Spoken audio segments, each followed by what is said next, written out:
자, 우리 다 같이 옆 사람과 인사 한번 나눌까요? 무더위 속에 건강하셨습니까? 잘 지내셨습니까? 무더위도 우리의 신앙을 방해하지 못합니다. 한 번 더 시작. 네. 무더위도 우리의 신앙을 결코 방해하지 못하는 그런 신앙을 우리가 살아가야 될 줄로 믿습니다. 이래서 못하고 저래서 못하고 그러면 영영 못하게 된다. 이래서도 하고 저래서도 하고 하면 하게 하신다. 그게 하나님의 은혜다 하는 것이죠. 오늘 시편 23편의 이 말씀은 시편 말씀은 오늘의 이 성경 말씀에서 어떻게 보게 되면 시편이 5권으로 되어 있잖아요. 5권으로 묶어져 있는데 이 총 150편의 시편의 전체에서 23편은 시편의 백미다 이렇게 불려지고 있습니다.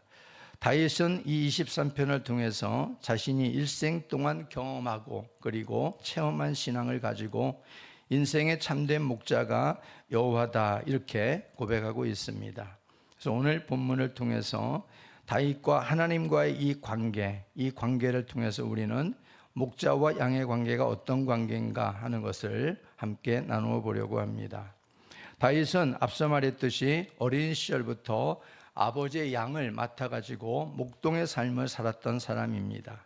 그래서 다윗은 비록 어린 소년이었지만은 양과 목자의 관계가 어떤 관계가 되어야 되는가 이것을 너무나 잘 알고 잘 배우며 성장했던 사람이라고 할 수 있습니다. 그래서 그는 목자로서 어리지만은 그러나 아버지의 양들을 지켜내기 위해서 그는 곰과 사자의 발톱에서 양들을 구출해내는 목숨을 건 이런 모험도 마다하지 않았던 사람이 바로 다윗이다 이렇게 말해주고 있습니다. 그래서 다윗은 이 목동의 시절들을 거치면서 바로 자기에게 맡겨진 앞으로 이스라엘의 통일 왕국을 이루면서 이스라엘의 그 영혼들을 어떻게 통치하고 다스릴 것인가를 배웠던 사람이 바로 다윗입니다. 다윗은 목자로서 자기 손에 양의 안전이 달려있고 자기 손에 양들의 생명이 달려있고 자기 손에 양들의 풍요로움이 달려있다는 사실을 몸소 체험한 사람이 바로 다윗이었습니다. 그래서 오늘 우리는 이 말씀을 통해서 목자와 양의 관계가 어떤 관계인가 한 걸 먼저 두 가지 정도로 같이 나누어 보려고 그래요. 먼저 첫 번째는 목자와 양의 관계는 사랑과 순종의 관계다 하는 겁니다. 사랑과 순종의 관계. 목자는 양의 생명과 안전을 맡은 사람이죠. 목자 손에 양의 생명과 안전이 달려 있어요. 그리고 목자의 사명은 무엇일까요? 목자의 사명은 양들을 맹수들로부터 지켜내는 것이고 또 양들을 굶겨 죽이지 않고 목말라 죽게 하지 않고 푸른 초장으로 이끌어서 좋은 꼴을 풍족하게 먹이는 것이 바로 이 목자의 사명입니다. 때로는 양들이 위험에 처하면 목숨까지라도 걸고 싸워야 되는 바로 이 자리가 목자의 자리입니다. 다윗도 자기 양을 그렇게 했다라고 말해주고 있습니다. 그래서 우리들은 선한 목자이신 예수님께서 우리의 선한 목자다 이렇게 말씀해주고 있는데 예수님은 기꺼이 그런 일들을 마다하지 않으셨습니다. 다윗은 예수 그리스도의 모형이 되어지는 인물입니다. 그런데 다윗도 그랬지만 바로 다윗의 후손으로 오시는 예수 그리스도 역시도 선한 목자 되신 주님께서는 기꺼이 우리를 위해서 목숨을 버리셨다 이렇게 말씀해주고 있어요. 요한복음 10장 11절 말씀 한번 같이 보겠습니다. 시작. 나는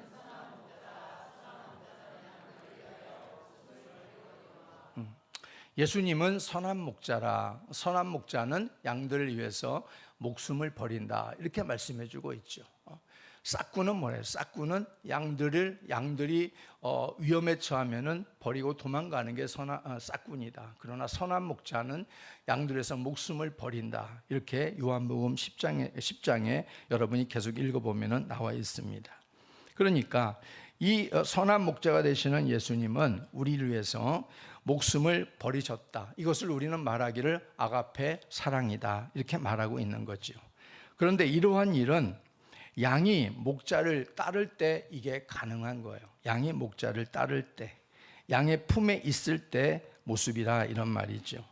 목자가 양의 품을 떠나고 더군다나 이 목자를 대적하고 완전히 떠나버리게 되어지면 목자는 더 이상 기도 외에는 양을 지킬 방법이 없습니다.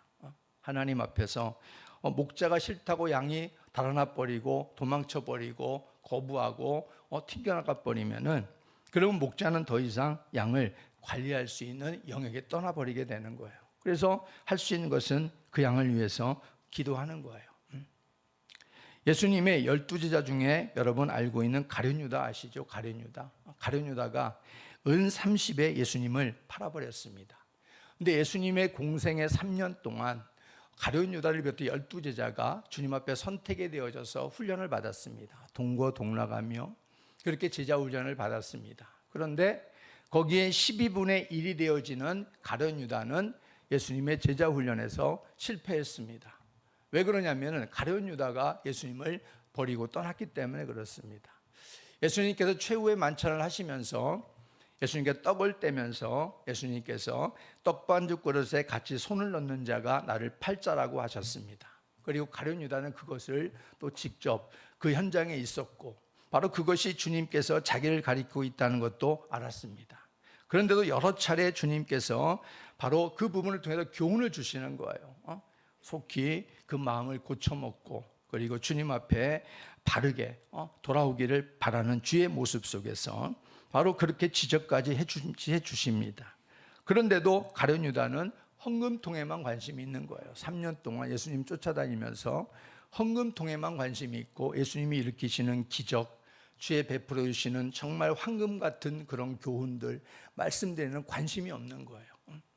잿밥에 더 관심이 있는 거지요.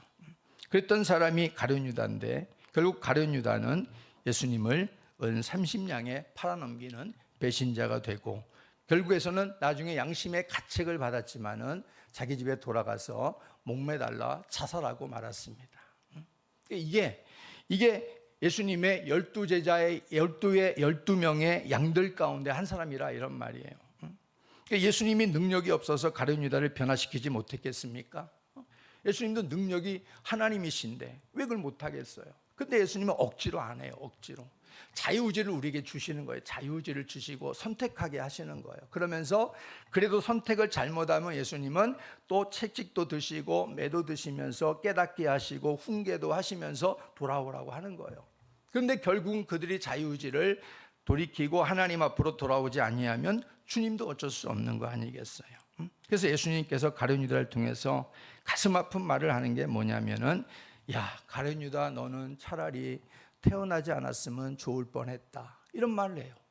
창조주께서 창조주께서 이 말을 하는 게 좀 어폐가 있잖아요. 그런데 예수님은 너는 차라리 세상에 태어나지 않았으면 좋을 뻔했다 이렇게 말씀을 해요. 그만큼 예수님의 마음이 아프다는 얘기가 되겠죠. 여러분 교회 담임 목사는요 양들인 여러분과의 관계에서 사명 때문에 있는 자리예요. 사명 때문에. 목자도 사명 때문에 양들을 또 이끄는 자리고 그 사명은 양들을 지켜내는 겁니다. 하나님의 진리의 말씀 위에 교회를 바르게 세우는 게 담임 목사의 사명입니다. 또 바른 양으로 여러분들을 길러내는 게 담임 목사의 사명입니다. 목사의 양이 아니에요. 여러분들은 저의 양이 아닙니다. 사실은. 여러분들은 선한 목자가 되신 예수님의 양이에요. 저도 예수님의 양 중에 하나입니다. 근데 하나님께서 그 맡겨진 양들을 바르게 세우라고 예수님의 진실한 바른 양으로 세우라고 저를 세워놓으신 거예요. 저도 양인 거죠. 그러니까 저는 여러분들을 저의 양으로 만들면 안 되는 거예요. 그죠?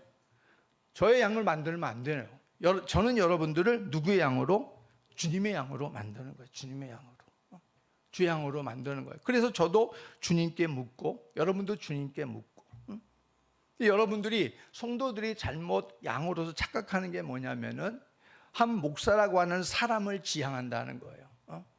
그러면 그 사람은 뭐냐면은 사람의 양이 되는 거예요. 사람의 양. 그러면 사람을 따르는 게 되는 거예요. 하나님을 따르는 게 아니라. 목사는 언제나 그 자기 양을 키우는 게 아니고 주님의 양으로 세워가는 겁니다. 그랬을 때 하나님 앞에 목사도 여러분도 하나님 앞에 가잖아요. 그러면 하나님께는 뭐라고 그러겠어요? 이 못된 이 목자야, 또 착하고 충성된 종아, 주님이 우리에게 평가를 내리시지 않겠어요? 그러니까 목자도 그렇고 양도 그렇고 주님 앞에 칭찬받기 위해서 사명을 감당하는 거잖아요. 하나님 앞에 순종하는 양들로 훈련시켜서 하나님의 거룩한 나라를 함께 세워가는 일을 맡은 자가 바로 담임 목사입니다. 근데 교회는 가만히 보면은 양들만 있는 게 아니에요. 교회는 양들만 있는 게 아니라 염소도 있어요. 염소. 염소는 성향이 조금 고약하지요. 들이받지요, 막. 이런 훈련받지 않은 이러한 하나님 앞에 온순하지 않은 염소들도 교회에 있는 거예요. 그래서 하나님은 양도 있고 염소도 있지만은 염소는 양으로 만들고 양은 더 좋은 양으로 만들고 그래서 우리에게 붙여주시는 것이지요. 어떤 때는 순종하지 않고 고집을 부릴 때는 이 목자는 엄하게 꾸짖을 수밖에 없어요. 재밌어서 꾸짖겠어요? 목자가 잘나서 꾸짖겠어요? 저는 여러분 앞에 늘 서지만 여러분보다 잘난 구석이 아무것도 없어요. 진짜. 저는 설교도 잘 못하지요. 하나님 말씀도 다 잘 모르고요. 여러분을 위해서 제가 여러분에게 연약한 부분들이 너무나 많아요, 사실은. 그래서 하나님 앞에 무릎을 꿇을 때 하나님 왜 여기로 하나님 올려보내셨습니까? 하고 물을 때가 종종 있어요. 요즘 같은 경우는 더더욱 그래요. 저는 부족함이 많아요. 그런데도 하나님께서 이곳에 세우셨다고 하는 것은 무슨 뜻이 계시지 않겠는가 하는 것이죠. 그것을 양들이 보고서 그 목자의 인도에 따라가는 것, 바로 그것이 또한 순종이다 이런 말이에요. 만약에 제가 여러분들에게 제 인간의 어떤 사육을 채우기 위해서 제 이익을 위해서 여러분에게 뭐 해라 막 이러면 안 따라도 돼요. 그건 따르면 안 돼요. 목사의 사육을 채우기 위한 것이기 때문에. 근데 하나님의 공동체, 주의 몸된 교회, 하나님의 나라를 어떻게든지 세워가기 위해서 협력하십시오 라고 하는 것은 어떻게 해야 돼요? 따라야 돼요? 안 따라야 돼요? 따라야 되는 거잖아요.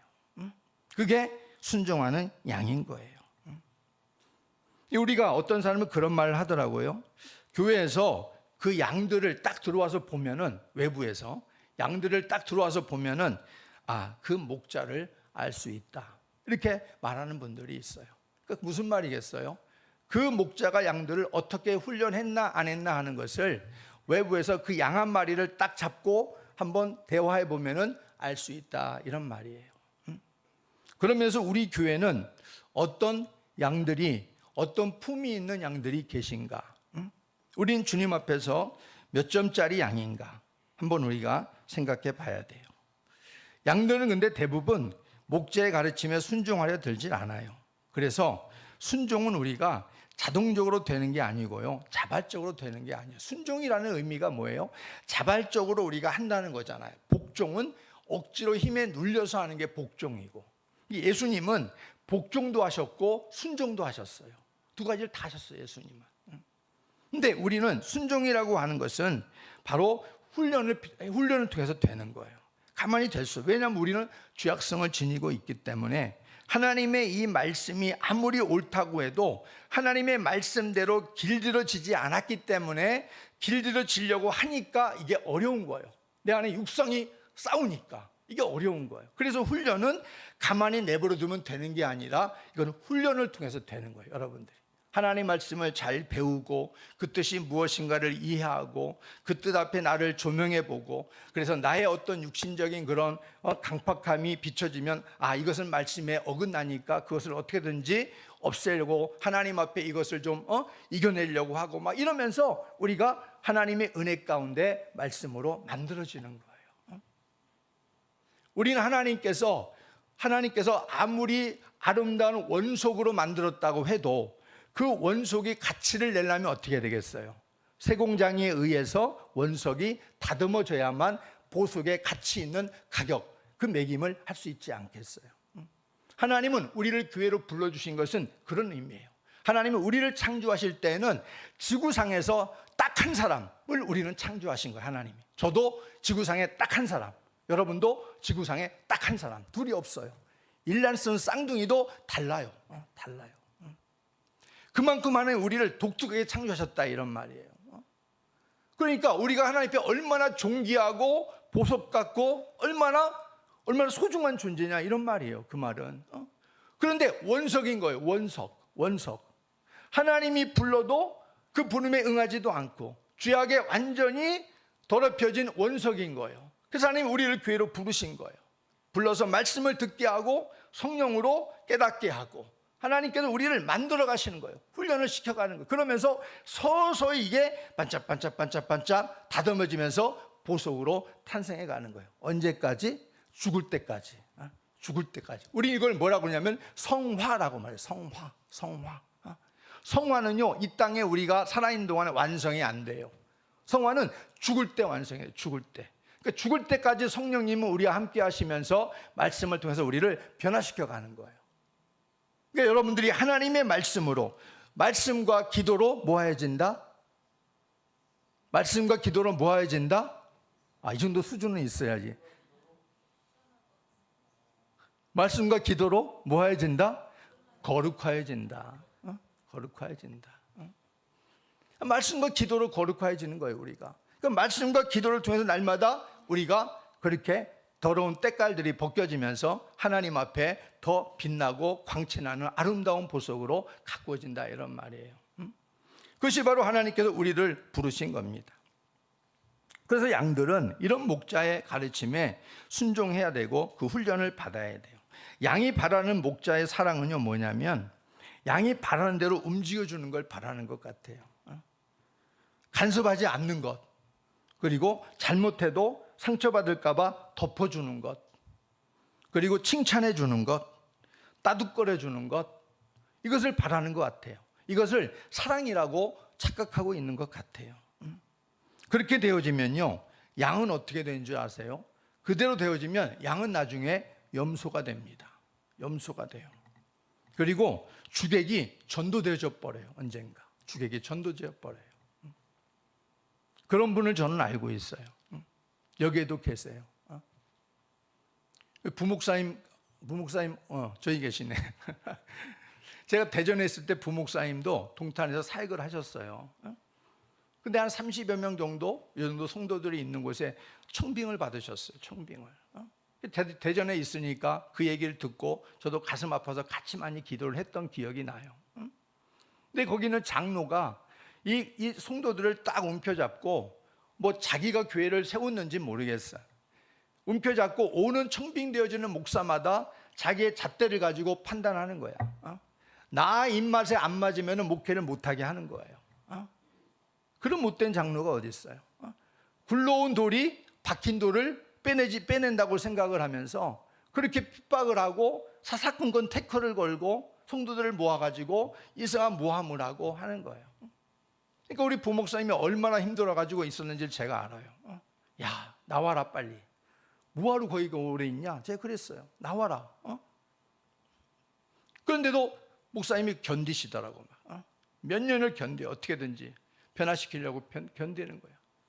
그런데 이 장로가 순종하겠어요? 자기의 밥그릇이, 자기가 아무리 만약에 자기 사비를 들여서 교회를 세웠다고 해봐요. 그게 자기 교회예요? 누구 교회예요? 주님의 교회잖아요.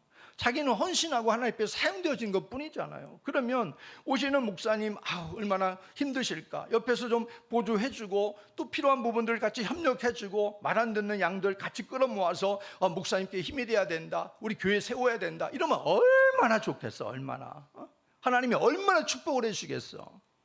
근데 사사건건 거는 거, 사사건건. 그렇게 하니까 사역을 결국에는 못하고 결국에는 이것을 어떻게든지 좀 새롭게 교회를 개혁해 보려고 애를 쓰셨지만은 그렇게 쉽게 되지 않았던 것을 기억을 합니다. 그러니까 우리는 하나님을 두려워함이 있어야 되는 거예요. 목사도 하나님을 두려워하고 장로도 하나님을 두려워하고 양들도 하나님을 두려워하고. 왜? 하나님은 죽은 자의 하나님이 아니라 산 자의 하나님이시다. 사람의 손에 빠지는 것보다 하나님의 손에 빠지는 게 더 두렵다. 이걸 알아야 되는 거예요. 이걸 또한 가르쳐야 되는 거고 이걸 또한 알아야 되는 거예요. 그래서 목자는 양들이 하나님의 뜻과는 멀어지고 순종하지 않을 때에는 싫은 소리도 하는 것이고 급기야는 징계도 합니다. 교회에는 여러분 징계도 있어요. 치리도 있습니다. 왜냐하면 교회를 정결하게 만들기 위해서 여러분처럼 아주 순한 양들이 피해를 입을 수 있으니까 교회 거룩함과 교회 하나님께서 온전함을 유지하기 위해서 하나님께서 교회에는 치리권도 주셨어요. 이게 징계를 하는 거예요. 그래야 여러분들 순한 양들이 피해를 입지 않을 것이 아니겠어요. 이게 징계도 하는 거예요. 무엇이 잘못됐는가를 깨닫고 돌아오라고 하는 거죠. 돌아와라. 결국엔 그거예요. 돌아오십시오. 이건 역시도 뭐예요? 그 양의 영혼을 아끼는 사랑에서 하는 행동인 거예요.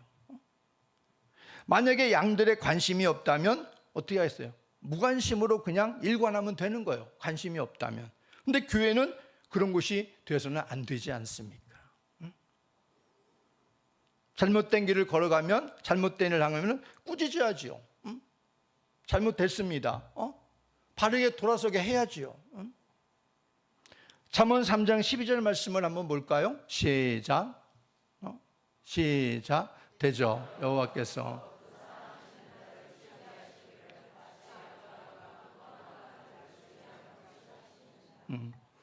여러분 부모는요 자녀에게 있어서 아무리 부모가 부모 같지 않고 그리고 아무리 추해 보이고 아무리 늙고 힘이 빠지고 아무리 별 볼 일 없어도 그 자녀에게는 뭐예요?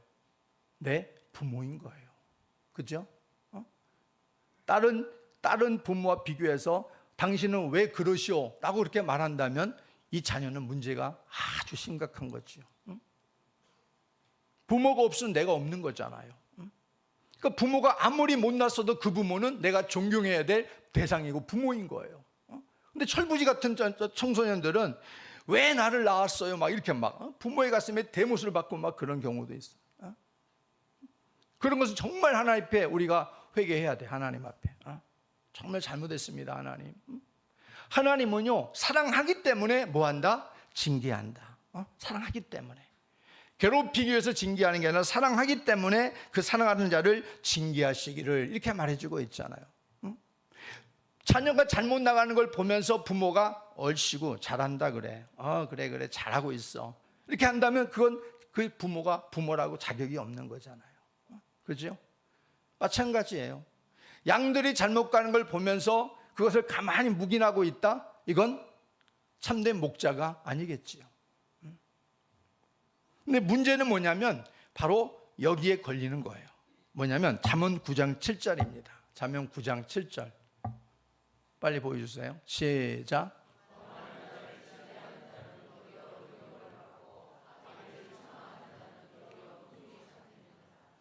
양들 중에서도 이렇게 염소 같은 양이 있단 말이에요. 그래서 거만한 자를 징계하는 자는 도리어 능욕을 받고 악인을 책망하는 자는 도리어 흠이 잡힌다. 그러니까 이게 훈계를 안 받아들이는 거죠. 거만한 자는 악인은 안 받아들여요. 그것을. 그러니까 오히려 그것이 부메랑 돼서 돌아오는 거예요. 목자에게. 어떤 데 치명상이 될 수도 있어요. 제가 이번에 우리 성도들이 전도 마지막 했잖아요. 전도할 때 놀라운 얘기를 들었어요. 이 얘기를 안 드릴까 하다가 지금 생각이 나서. 근데 제가 담임 목사가 원로 목사님을 쫓아냈다고 소문이 나 있더라고. 이거 어떻게 제가 해석을 해야 될까 싶어가지고 그냥 웃었어요. 그러니까 아가페 교회 성도인 것 같아. 예전에 뭐 상처받고 나간 것 같아. 예전에 아니 상처받고 나갔으면 내 고향집을 향해서 오히려 좀 더 칭찬을 못할 망정 지금 막 그렇게 막 풍설을 퍼뜨리고 있는 것 같아. 기가 막히지 않습니까? 와서 그 진상을 확인해 보고 풍설을 퍼뜨리던가. 하나님이 그런 사람을 가만히 내둘까 싶어요. 저는 하나님의 살아계심을 알고 두렵지 않나 그런 생각이 들어요. 확인되지 않은 풍설은 퍼뜨리지 말자. 아멘. 아멘. 우리가 다른 사람의 말을 하는 건 굉장히 좋아하잖아요. 그런데 이렇게 상처받고 나가가지고 자기가 왜 상처받았는가를 깨닫고 돌아와야지, 하나님 앞에. 왜 그걸 가지고 다른 곳에다가 막 총질을 하냐, 이런 말이에요. 하나님이 얼마나 가슴 아프겠어요. 근데 저는 분명히 생각합니다. 그 양은 이 교회에 있을 때 순종하지 않은 양이겠구나. 순종의 훈련이 안 된 양이겠구나. 여러분, 순종이 안 되면 공동체에 해가 되어질 수 있어요. 하나님 나라를 세워가는 데에 걸림돌이 될 수도 있어요. 그래서 하나님 앞에 여러분들 하나님의 말씀으로 제발 말씀 보고 내 자신 돌아보고 고칠 거 고치고 하나님 앞에 한 가지씩 가지를 쳐가고 이렇게 하나님 앞에 훈련되어 가기를 주의 이름으로 축복합니다. 제발 양들이 되세요. 그 안에 진정으로 하나님 목자를 따르는 양이 되시길 바라요. 제가 파주 금천호 개척을 나가가지고 거기서 몇 년이 됐을 때입니다. 몇 년이 됐을 때에 거기서 법원리 그 인근에 가까운 법원리에서 한 양집사님이었어요. 양집사 이름도 성도 양집사님이 교회에 와가지고 등록을 했어요. 그래가지고 한 1년 동안을 봤는데 1년 동안은 신앙생활을 잘하는 거예요. 정말 잘하는 거예요. 그래서 저는 그동안 20여 년을 제가 변방에서 돌아다니면서 하나님이 얼마나 많은 사람들을 만나게 하셨겠어요. 사람을 만나면서 제가 느끼는 건 그거예요.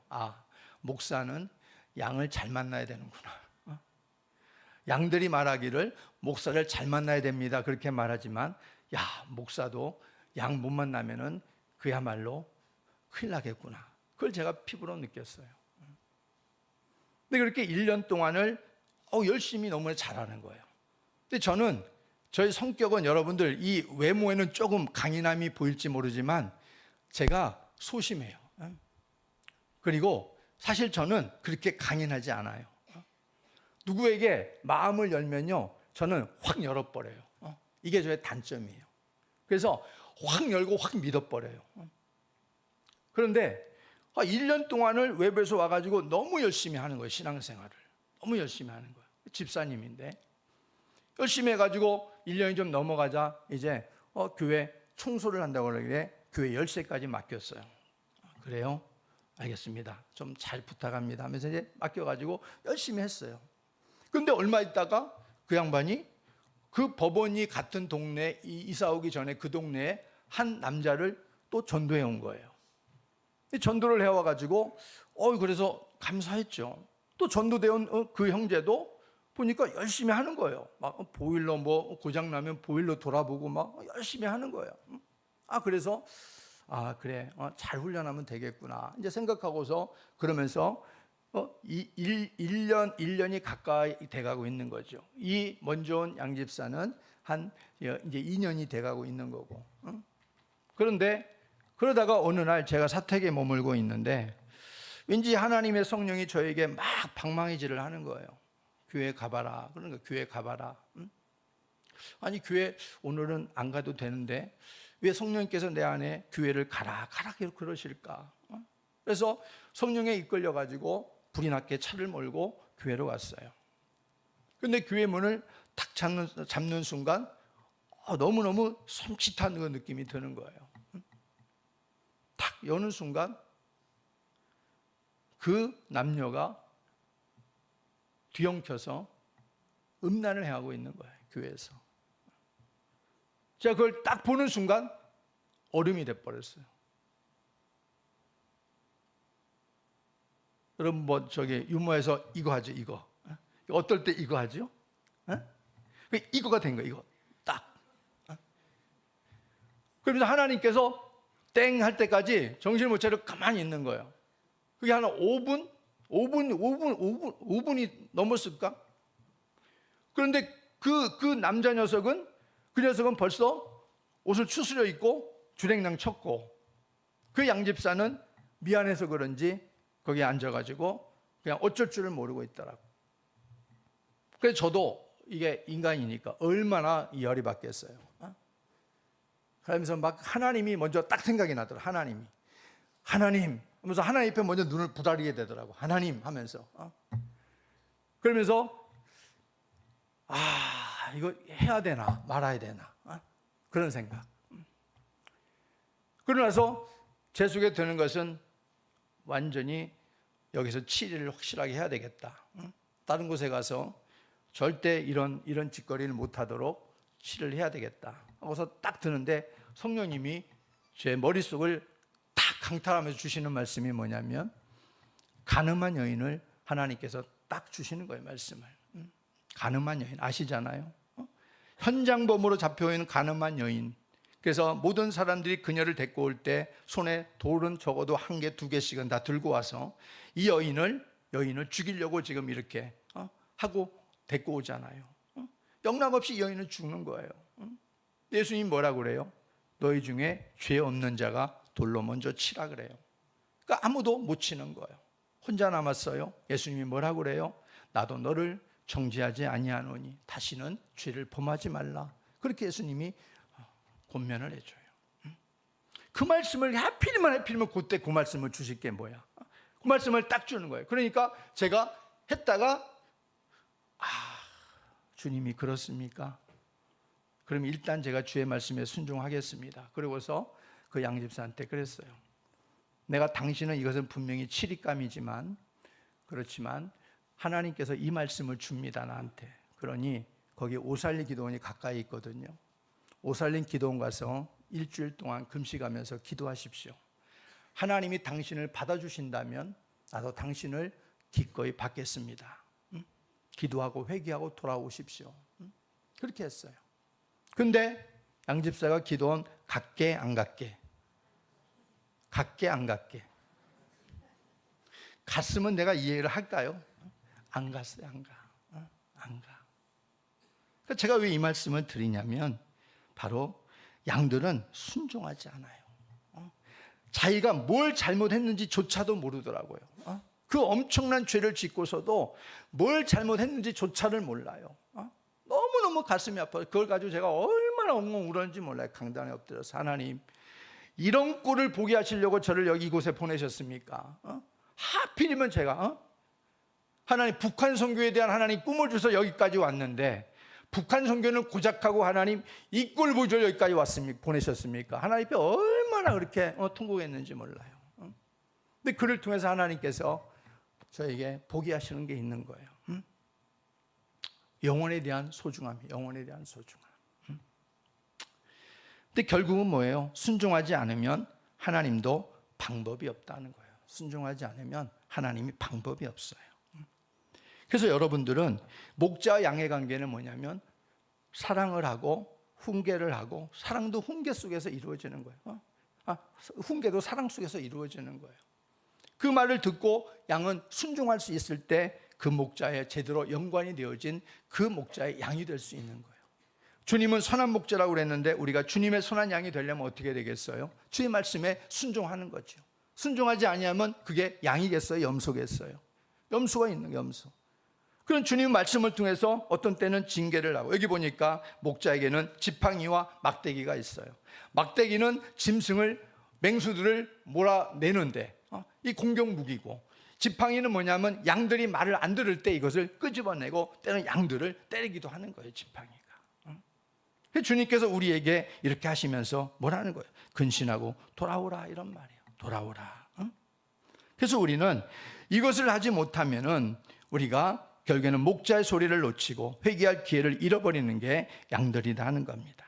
그래서 그런 양들을 위해서도 우리 주님은 십자가에서 우리의 죄짐을 짊어지시고 돌아가셨습니다. 이렇게까지 우리 주님은 우리를 사랑하셔서 생명을 주신 선한 목자다.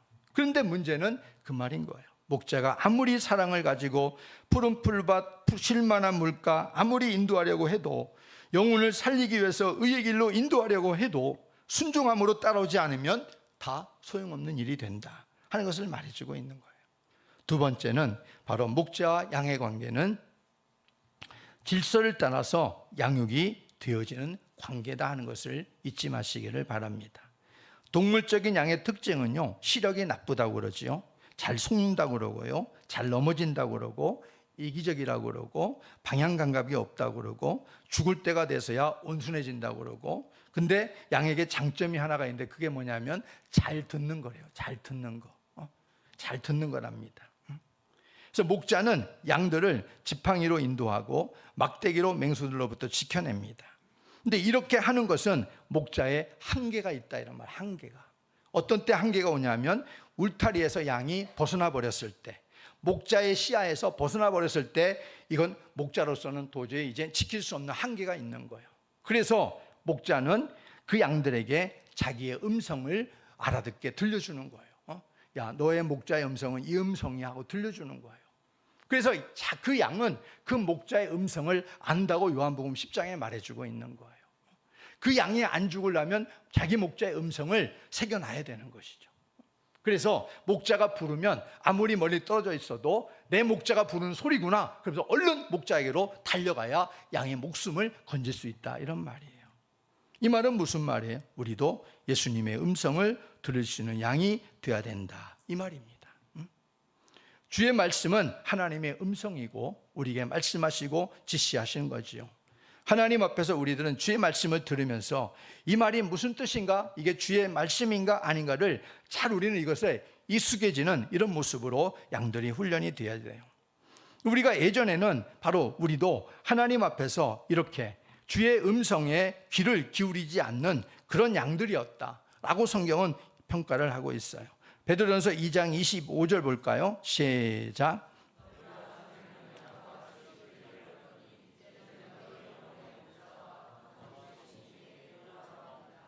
너희가 전에는 양과 같이 길을 잃었다. 우리가 길을 잃었던 백성들이잖아요. 근데 예수님의 십자가를 통해서 우리가 주님이 불러주셔서 우리가 이 교회라고 하는 공동체 안에, 울타리 안으로 우리가 들어올 수 있게 된 거예요.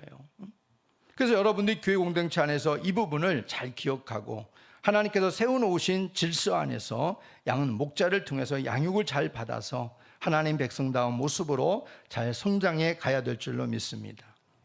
목자는요, 양을 잘 가르쳐야 돼요. 양육을 잘 받아야 돼요. 양들은 양육이 안 되면 성장이 어려워요. 성장이 어려우면 하나님의 뜻이 분별이 안 돼요. 분별이 안 되면 자기 생각, 자기 고집으로만 일관하게 되어지는 거예요. 마태복음 28장 20절 또 보겠습니다. 시작. 내가 너희에게 분부한 모든 것을 가르쳐 지키게 하라. 볼지어다 내가 세상 끝날까지 너희와 항상 함께 있으리라 하시니라. 주님의 지상 명령. 뭐라고 되어 있어요? 가르쳐 지키게 하라. 양육을 하라는 거예요. 가르쳐서. 그래서 주의 제자로 만들라는 거지요. 그 목적이 뭐냐면 에베소 4장 13절에 나와 있어요. 시작. 우리가 다 하나님의 아들을 믿는 것과 아는 일에 하나가 되어 온전한 사람을 이루어 그리스도의 장성한 분량이 충만한 데까지 이르리니. 양육의 목표입니다. 예수 그리스도의 장성한 그 믿음의 분량에까지 이르도록 주님께서 우리를 믿는 것과 아는 것에 하나가 되어 온전하게 바로 양육을 시키는 거예요. 세워가는 거예요. 그 양육이 너무나 중요한 거죠. 그 양육을 안 받으면 하나님 앞에 바르게 세워질 수 없는 거예요. 하나님의 최대 관심사는 우리의 영혼 구원입니다. 그 일을 위해서 하나님은 교회 목사와 교사를 비롯해서 각 사람에게 선물의 분량대로 그리스도의 몸을 세우기 위해서 세우셨습니다.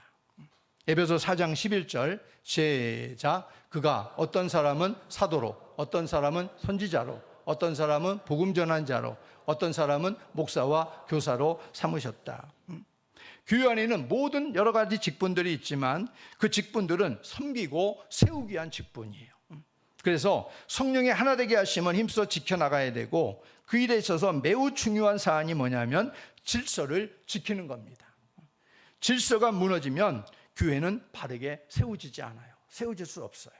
그래서 하나님은 하나님의 그 성령으로, 한 성령으로 각 사람의 은사를 하나님께서 부어주시고, 하나님께서 각 사람의 선물의 분량대로 그리스도의 몸을 세우기 위해서 이렇게 세우셨어요. 일들을.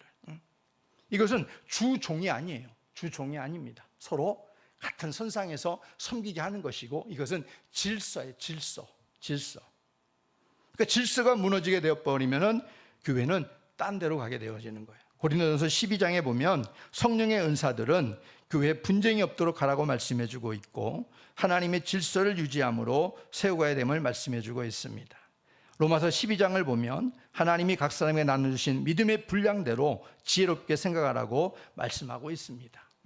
로마서 12장 3절만 볼까요? 시작.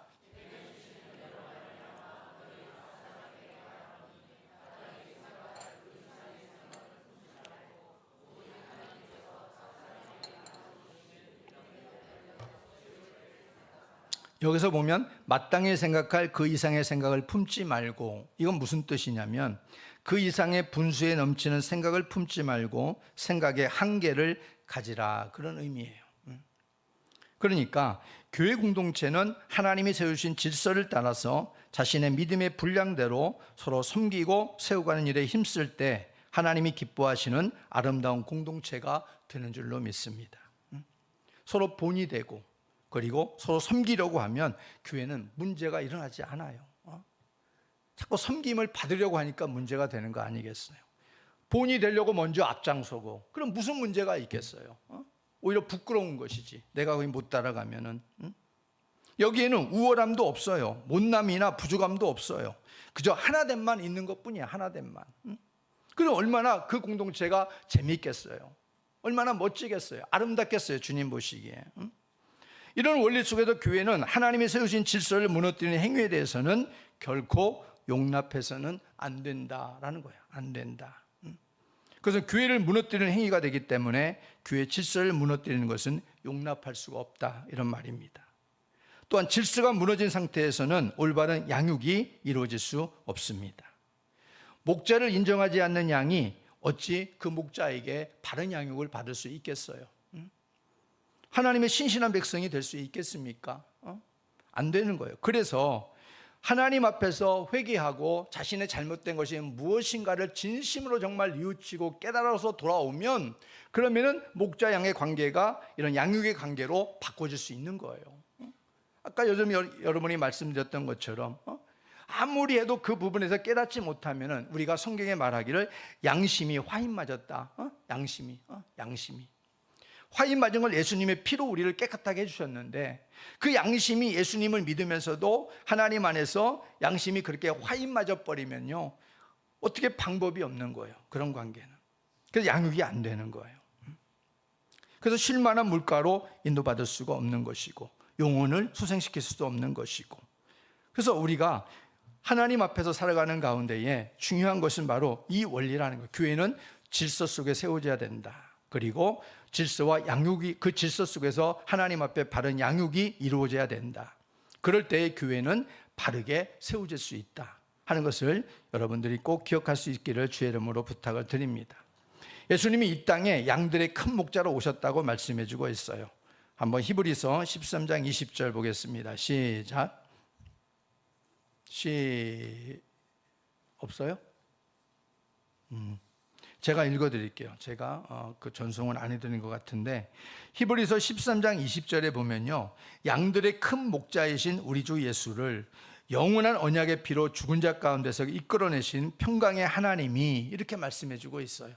양들의 큰 목자이신 우리 주 예수를 이렇게 말해주고 있어요.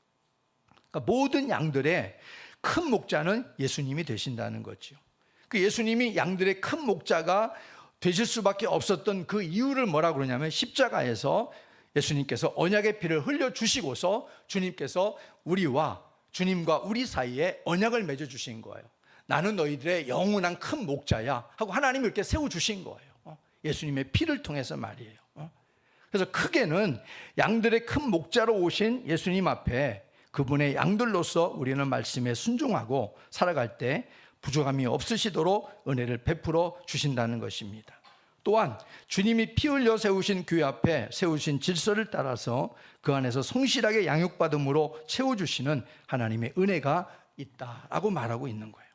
교회 안에서 제일 가슴 아픈 일이 뭐냐면요, 신앙이 자라야 될 직분을 맡으신 분들, 죄송하지만 직분을 맡으신 분들의 신앙이 세월이 지나도 안 자라는 거예요. 안 자라는 거예요. 딱 멈춰버린 거예요. 그게 목사 보기에 가장 아픈 일이에요. 그리고 또 주님 보기에도 분명히 마음이 시원치는 않으실 겁니다. 그러니까 여러분 특별히 평신도들 여러분들 초신자들은 그럴 수 있다는 거예요. 그럴 수 있겠다. 그렇지만은 직분을 받고 여러분들이 정말 하나님 앞에 신앙의 성장이 돼야 되고 선생이 돼야 되는데 안 자라는 거예요. 안 자라는 거예요. 이걸 주님께서는 굉장히 안타까워한다는 걸 잊지 마시길 바랍니다. 그러니까 지금부터라도 우리 교회에 있는 모든 직분 맡으신 분들은 내 신앙을 끌어올리기에 열심히 분발할 수 있기를 주의 이름으로 축복합니다. 네?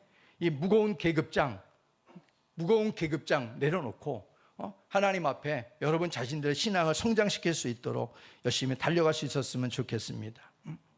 다윗처럼 말씀을 가까이 하고 잘 양육받아서 주의 말씀 안에서 깨닫고 성장해가는 신앙이 되기를 바랍니다. 4절 말씀 보게 되면 사망의 음침한 골짜기는요, 여러 가지 죽음의 위협을 당할 수밖에 없는 장소들을 의미합니다. 모든 인생들은 여러 가지 이유 때문에 사망의 음침한 골짜기로 지나갈 수밖에 없어요. 그렇지만 그 속에서 오늘 다윗은 뭐라고 고백하고 있어요? 여호와가 나의 목자가 되어주신다. 여호와가 나의 목자가 되어주실 때에는 하나님이 함께 하시고 하나님이 지켜주신 은혜가 있다. 이렇게 고백하고 있잖아요. 진정으로 하나님이 나의 목자가 되시는 분은 1절에 말하고 있듯이 부족함이 없게 하시는 거예요. 하나님이. 양들은 오로지 목자만을 지향하니까, 양들은 오로지 목자만을 바라보고 있으니까 목자가 안 돌봐주면 어떻게 돼요? 양은 죽는 거예요. 그러니까 이 목자로 인정하는 이 다윗 앞에서 하나님은 다윗과 함께 하시고 다윗을 이기게 하시고 다윗의 가는 곳마다 하나님께서 동행해 주시는 이런 승리자로 만들어 주신 줄로 믿습니다. 5절 말씀에서 여러분 읽어볼까요? 5절 시작.